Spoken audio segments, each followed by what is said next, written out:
حول ولا قوة إلا بالله العلي العظيم. الحمد لله رب العالمين بارئ الخلائق أجمعين.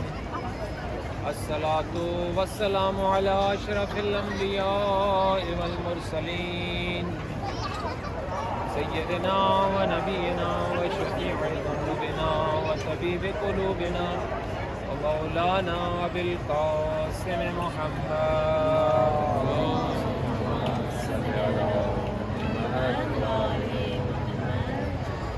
ثم الصلاة والسلام على أهل بيته الطيبين الطاهرين المعصومين الذين قال الله في حقهم إنما يريد الله ليذهب عنكم الرجس أهل البيت ويطهركم تطهيرا.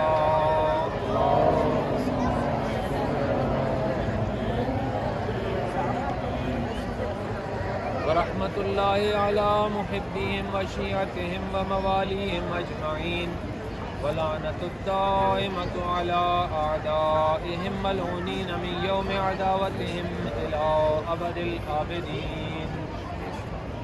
أما بعد فقد قال رسول الله صلى الله عليه وآله وسلم إن الحسين مصباح الهدى وسفينة النجاة صلوات.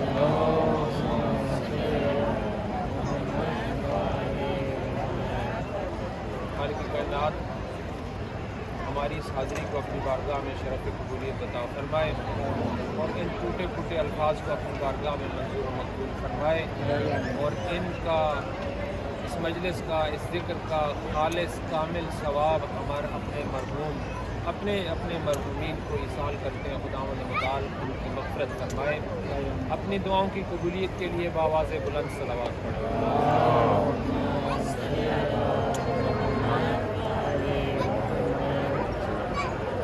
سامعین محترم، ہم ابھی جس شخصیت کی بارگاہ میں کھڑے ہیں